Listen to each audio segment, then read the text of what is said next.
Thank you for joining us. I'm Michael Miller. Our guest today is Christi Fraga. Welcome, and thank you very much for being here. Thank you. It's a pleasure to be here again. You're a unique individual. At the age of 24, Mhm. you were elected to the Doral City Council. That's correct. Pretty young. Yeah. That's just like right out of school. I had graduated in 2010. That was 2012. It's incredible. So let's talk about you want to be mayor of Doral, Correct. but in between 2012 and now, tell us about what you've been doing. So I was on the city council. I was councilwoman and vice mayor for the city of Doral for 8 years. It was a great experience. Love serving my community. Found that was really a passion I had or have, and did a lot of great things on the council. Focused a lot on our transportation, our Doral trolley, expanding the trolley, on infrastructure, our park system, on our youth. I started a big event called it's the Back to School Expo for parents, getting parents involved in the education system, bringing schools together, really creating that community feel. I also focused on our senior citizens, passing a long-term senior citizen homestead exemption tax or additional tax exemption. So we did a lot of really great things. I served my 8 years, was termed out, and then decided to run for the school board. So let's talk about during the 8 years, from 2012 to 2020, your colleagues selected you to be vice mayor. How many times? I was selected twice to be vice mayor, and then it became a rotating system when the charter changed. So I was 3 years out of the 8. I was mayor. I was vice mayor. Okay, well, soon to be mayor, I suspect. All right. So forecasting. That is pretty amazing for somebody that of your young years. Yeah. So 2020 rolls around, you say, okay, I'm done with Doral right now. I'm termed out. I was termed out, correct. And you said, what else can I do to serve? Correct. So what happened was I was really not, for a little bit, I considered maybe running for mayor at that time. Before the mayor announced he wanted to run for re-election, I said, well, if he doesn't run for re-election, this would be like the natural progression for me where I could continue to serve and do good things in my community. I have a vision for what can continue to happen here. There was a lot of projects that I initiated and started along with the team and wanted to see its full completion. But then the mayor announced he was going to run again for re-election. And so, respectfully, I said, okay, I'm not going to pursue running against an incumbent. We've worked together. So I looked at other opportunities to continue to serve. For a little bit, I thought I would just stay as a private citizen and just get involved in some organizations. But I had a lot of parents that came and asked me, because of the events I had started to do and all the initiatives I had started as my time as a council member for the schools, like my Back to School Expo, my PTA event. I had done a lot of community events that included the schools and created that relationship. So at that time, Susie Castillo, which is my predecessor, had said she was not going to seek re-election. And so a lot of parents came and said to me, why don't you run for school board? Your child is starting in our education system, which he did. He started kindergarten this year. At this point, you're already termed I already knew I was going to be termed out. Can we put her website up on the page here? Yeah. At that point, I knew 2020 would be my last year. This was 2019. So, I was just I knew that the term was coming to an end and what would be the next step. I knew I wanted to continue to serve. I do love what I'm doing. I think I've done a good job at representing the community. I've built amazing relationships, not just with colleagues, but also with the actual community. So I had a lot of parents that said, run for school board. And at first I was a little hesitant. I said, I'm not an educator. I'm not sure how much I can actually give. I'm not an expert in education. What can I really do for my community there?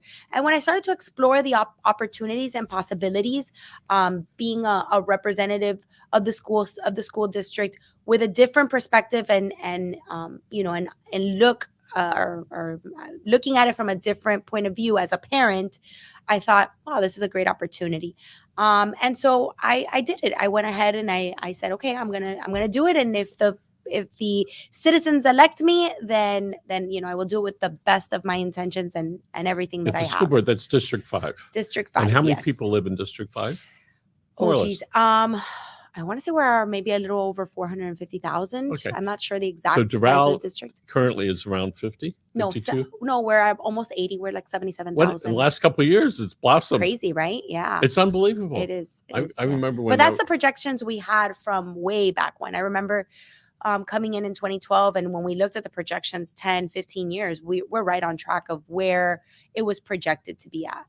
Certainly, Doral is one of the top cities in Miami-Dade County. There's like no question. I mean, I'm biased, but Right. yeah. I happen to live nearby, and so I Okay. go to Doral all the time. Okay. And I was yeah. there the other day, and I'm driving around. This is amazing, from the smallest business to Yep. world-known Yeah. businesses. Yeah. I And- think it's got a great balance, and I think we've done a really good job of keeping that balance of the commercial and the residential, but also creating some of that social life. So I call us a real, true little metropolis. We're a real urban city where you have the house, you have the residential, but then you also have a real downtown.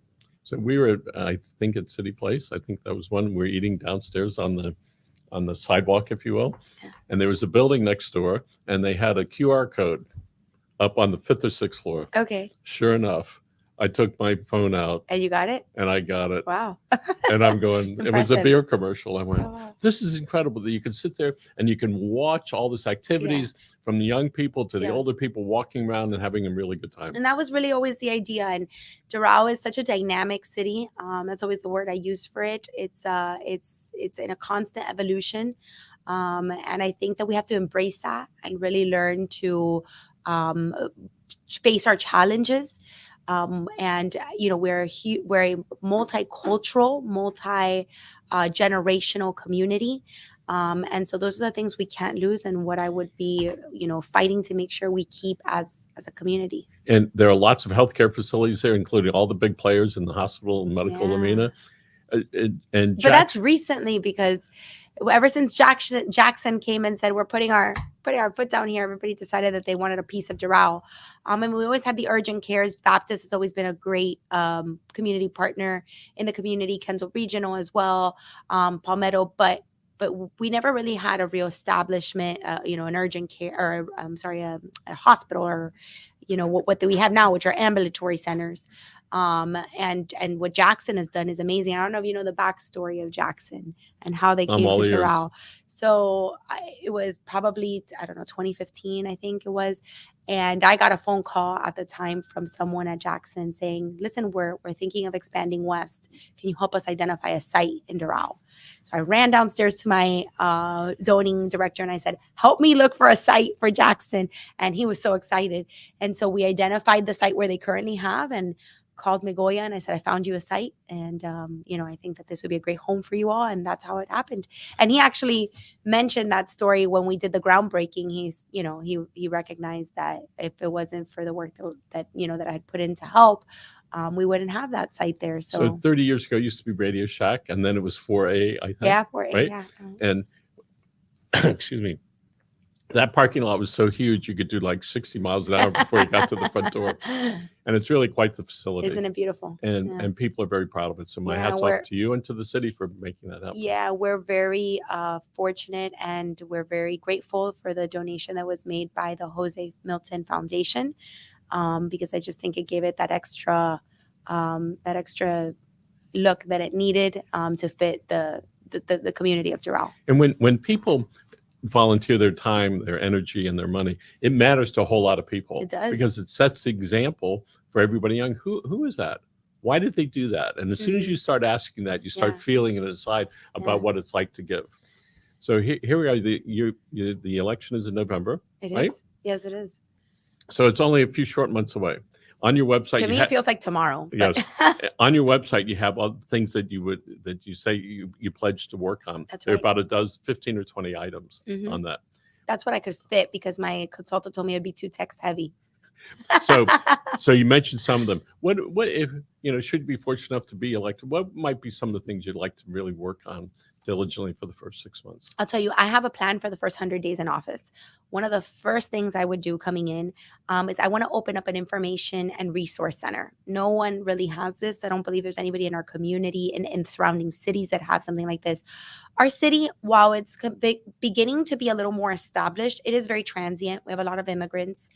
And we have a lot of big business, like we're saying, we have from the smallest business owner or entrepreneur to multi-million-dollar companies, Carnival, but I think it's important for the community to have information, resources, and be able to know what's available to them on all aspects.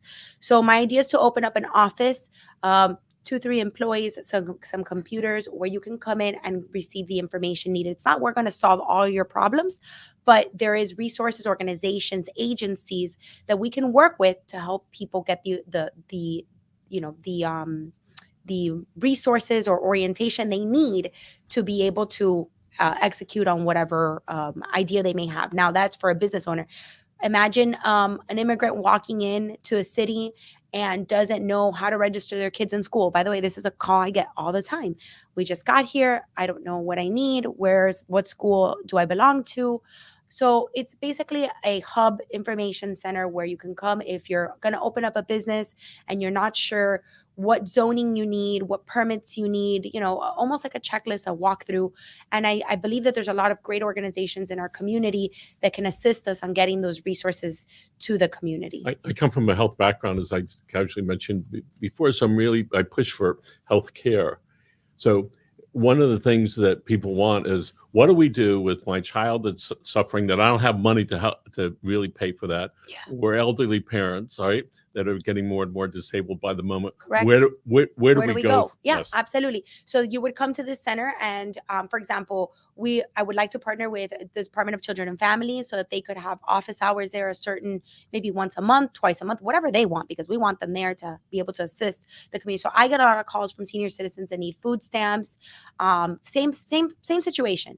And I always tell them, come to my office, and I help them. I've actually registered them myself many times. And it's not that I don't want to do that for them, but there should be a center where people can come and find that information. So in Canada, for example, within 10 minutes from their home, from anyone's home in Canada, of course, they pay a lot of money in taxes, but there is a center. It's a community center that has a doctor, an attorney, and resources for them, for the citizens. I'm not saying to that extreme, but I think to the point of that we can educate our community and provide them with resources that they need, makes a more successful community. I mean, information is power. So if we can teach the fishermen to fish, well, then why wouldn't we? So the county that's one of the first things I would immediately execute. And I think that's an essential thing. The county has 211 if you have an issue. Yeah, or 311. But yes, try calling. Yes. Yes, and that's the advantage when you're in a city, Yes. right? And that you feel, and you can have that connection. Yes. Go down to City Hall or go over here. There's some people that are going to walk you through. Yeah. And again, it's not something that I think that would cost the city a lot of money, because there's organizations that already exist that are willing to partner and come and do the work. We know that when people want things, they're a little disoriented, right? Because they're very concerned. I remember going to a really big hospital, and I walked in the front door. How may I help you, sir? Mm-hmm. And they direct you so you don't stand in this long line for 20 minutes and be in the wrong line. Correct. Exactly. Right. And that happens, by the way, all the time when people go up to the Solution Center on the second floor. I'm like, you get little solutions from there. And I don't mean to criticize, but it's just, they're very busy with what they're doing. Permits are backed up tremendously. And so people go up to the Solution Center trying to find answers to questions that they can't answer, that they don't have the information for, they're not trained for. So I think that kind of centralizing this would be a great benefit to our community and to our citizens and our residents. And Christi, what are some other things you'd like to work on? So another thing that I will tackle getting there is, last year there was a decision that was made that I think that can, detrimentally hurt our financial situation at the city, which is they passed a pension for themselves. The mayor and council, the elected officials, passed quite an aggressive retirement pension for themselves, which I think was a little egregious, and I think that merited the opportunity to take to a referendum so that residents could opine. And that wasn't done. It was a decision made on the council that pays them from 50 to 100% of their salary after being vested after 8 years, plus medical benefits and life insurance for the rest of their lives. It's quite heavy on our budget. And so I would take that. I would ask for a special election to take that to a referendum and allow the residents ask the voters what they yeah, want. exactly, and repeal it, or ask the residents if they think that this is, if they're amenable to this. I think it's a gracious. There's no other city that has this large of pensions, especially decided by the actual elected officials. So that's one item that I would tackle immediately. The completion of our master park system. We have a bond that was voted on in 2018 for $150 million, of which some projects have been completed, some are delayed. One of the biggest ones, which was the reason we did the bond, was Doral Central Park. It's a park that has, unfortunately, after breaking ground a year and a half ago, has stopped construction, and it's almost paralyzed, if you will. Obviously, inflation has taken a toll on the budget. They just took, I believe, $41 million from our reserves to try and finish this project. So I would come in with an aggressive plan on opening it up in phases so that the residents can start to enjoy the park, and start to enjoy the amenities that they're already paying for. And so that's something that I think it'll take a very strong team to come in and have an aggressive plan to be able to meet the promises we made to residents back in 2018. So on the school board, you have how many partners up there? 9. You have 9. And the Doral Council, how 5, many? 5, including myself. All right. So when you go from having to get 9 other people, hopefully to make your point, to try to get things passed, versus 5, it looks like piece of cake. Yes. It's like, wow. It's like all of a sudden the family it's shifted on there. I think it's all about the environment, the leadership style, the environment you create, it's about teamwork, and it's about empowering those who are around you. I believe in surrounding yourself with the best and smartest, better than you, better than me. I don't need to be the smartest person in the room. I want to hire the smartest people. I want to have the smartest people around me because they're going to make me better. And so one of the things that I would like to do, which has never been done, and it would be the type of leadership style I would have, is to sit with my colleagues in an open meeting at a workshop, and each one identify what they 4 years you have, or the 2 years you may have left, or the 8 years you have. What is your goal? And let us empower you with the ability to accomplish that goal. Not to hold you accountable to me, but rather to hold you accountable to the residents that have elected you and that you promised these things to. And each of us bring our own sense of expertise, or our own ideas, our own goals that should benefit the community. And so if you have an idea that is going to benefit the community and that is going to do good things, then why do we not push it forward and make sure that your goals get accomplished? You were elected just like everyone else. So that's one of the other, I think that's a different leadership style I would bring to the city of Doral. So Christi, what are some of the issues that the constituents are having? It's funny because this is my 3rd time in election in Doral. And a lot of the concerns seem to be the same in many aspects. Traffic is obviously something that we all suffer in South Florida, in Doral particularly. And I think the answer to that is we need to focus on public transportation. But to do that, we need to focus on our infrastructure so that public transportation can run more efficiently than you sitting in your car. Because if you're going to give up your comfort, right, by going on public transportation, it better be more efficient than sitting in traffic. So, we have to look at our infrastructure. And so that's one of my top goals is infrastructure, in the sense of connectivity, but also in the sense of actual infrastructure like flooding. So I think that we need to focus on technology. We need to focus on infrastructure to be able to be successful in public transportation, because we're not a city that was built with public transportation in mind. There is a system of public transportation. Tell us about some of the ridership that's on some of those. We've got great ridership on our trolleys. It's grown from when I came in. I think we had 4 trolleys when we came in 2012. We grew. I think we have 15 or 16 now. Some of them are more on for a rotative purposes. We have them, and in case one breaks down, you put them in. But our routes are very well utilized. Last time I was there, that I saw a report, it was about over 30,000 riders on a monthly basis.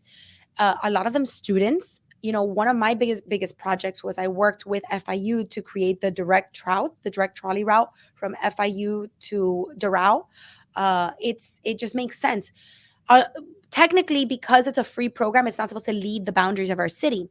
But I was able to work with the TPO, and they gave us a grant because it connects that final mile. And so they gave us a grant, I believe it was for 2 or 3 years, to fund the program and to be able to we have over 4,600 students, faculty, and staff that live in our city that go to FIU every day. And so the idea was to get them in and out quicker, and for them not to sit in traffic on 107th. Our trolleys have free Wi-Fi, so students can be doing work, or people who work in the university can be doing work while they're getting there. Parking at the university is a problem. So this actually solved several concerns or issues. And so we need more projects like that. We need more initiatives such as that fix those issues. I'll tell you, I would look at redoing the system of connectivity of our trolleys, right? I don't believe that the routes, the way they are programmed, work well. I don't think that they are efficient enough. They don't come as often. They cross with the county bus system, but not at the timing we want. So I would relook at creating more of like a grid system, which is another study. It was a study we did a couple years ago, and it was looked at. The initial investment was a lot higher, but I think it's more efficient. And transportation, it's about the chicken or the egg, right? Which comes first? Yes. So we know there's a big movement for electric vehicles, and the county is getting ready to take delivery for one of the big public in the solid waste department. Big truck that's going to be electric. What moves is the city making to try to move forward on that? Our trolleys have moved to like biodiesel quite a while ago. But yeah, we have to look at it. If I look at the opportunity to expand our trolley system and create the grid system, we're going to need to probably purchase more. And I don't think we necessarily need the big trolleys in every avenue or every street. We could probably do smaller buses, which can be electric. So there's opportunity to study that there and take a look. And I would work closely with our operators, the operators we use to run our trolley system, to see how we can best utilize the green technology that exists to be efficient and look at the environment and how we are part of the solution. The city has a newsletter they send out frequently. Yes. I think that not frequently enough. All right. Yeah, I think communication within our city or getting information out to our residents is probably where we've lacked the most for the longest time. And we all have talked about it. Every single strategic plan session that I can think of, we all sat around a table and we all agreed that there was not enough communication at the city, that the communication was, delayed. I'll tell you, I got last week or the week before, I got the city's newsletter, and it was promoting events that had happened from February to April. Or February to May. And I'm like, okay, we're in June. And I had just received, and we get the mail every day in our house. It's not like we wait, 3 months to get the mail. So that's not informative. That's not what the residents want. They want to know ahead of time what's happening. So frequently. So they can participate. So frequently when we send out newsletters, we're acutely aware that it has this very short lifespan. Mm-hmm. Yeah. A day. Yeah. If we're lucky. That's right. If we're lucky. News travels and moves very quickly. And so when we do it, we review every item that's on there. But I know some of them get through and I go, oh, that happened yesterday. Yeah. Or that happened the day before. Oh, my goodness. But I would say that Doral, though, has a pretty good communications department, all right, as compared to a lot of the other cities. We have the resources. Yes. And being there's so many things that's happening, and there are a lot of sleepy towns, all right? Doral is not a sleepy town. No. So the information is there. People want to know what's going on, and it keeps people connected. Yeah. So out of the whole thing, even if they just see it without reading it, maybe they see the headline, it matters to them. Yep. They say, here's our city over here. They're trying to communicate. Now up to me as the reader and the resident to make a decision whether to read that. Yeah, I would definitely be more proactive on how we get information out and restructure the tools we're using to be able to get the information out. And I think those who know me know that I'm not afraid of being out in the front on social media. I give everybody my cell phone. I connect in different ways. I use the technology and the resources available to me to make sure that the residents, the citizens are listening and hearing what we're doing so they can participate, because we want them to participate. And so I would think I would be a little more proactive in how we transmit the information that's important to them quicker, so that they have it for a longer period of time so they can act. So we understand people access the media that's important to them and how they get to it. So I'm only familiar with the newsletters, all right? But I'm sure somewhere in there you have all the social media. Some people, oh, there's the city of Doral, and we see on TikTok where it's becoming more and more prevalent. Hmm. And when you see political figures that are age 60 advertising on Using TikTok, I don't use TikTok. All right. I'll have to tell you that one I refuse to use. There will be lots of folks that bounce back and forth between Instagram and Yeah. and LinkedIn, and you never know when people are going to access Yeah. them. So, and again, we look at most of the cities, what they're doing. Doral has a lot of content, and I think they do a pretty good job. I don't follow it all the time, but your point about we need to have it there more so people feel comfortable. So if Yeah. somebody was going to point out some things that need to be fixed at City Hall and throughout the city, what might be the top couple things?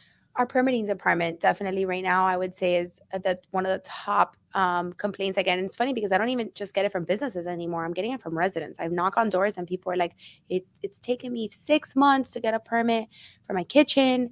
I tried to take out a tree before hurricane season and it's taken me 4 months.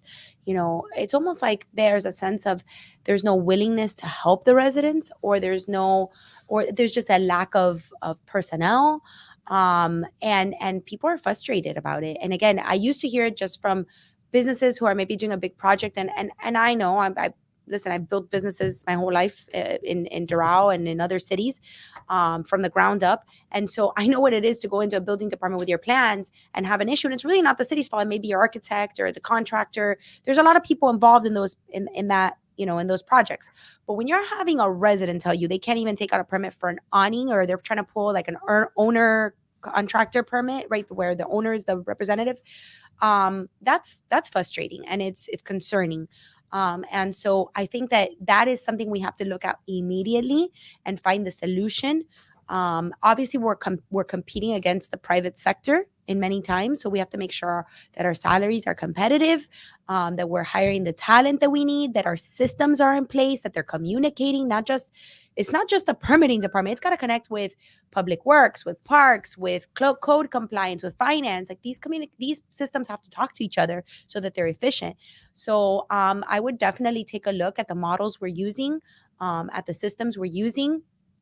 Find solutions to making sure that we are being responsive and that people are not having to wait 6 months And for a certainly permit. it's frustrating for a homeowner who wants to get a permit to make some improvement, and the husband and wife is yelling at the spouse, what's going on? And then you want to defend the action of, I go there and I get lost. Yeah. And it's not even just like permitting. It's even inspections. I was called the other day by someone that said, Christi, I just called for the roof of my kitchen and they're giving me a 6-day window. And I said, 6 days? Those are 24 hours. She goes, that's what my contractor told me. She says, usually you call in 24, they give you 24, maybe 48 hours where they come to inspect. They gave her a 6-day window. What's the answer for that?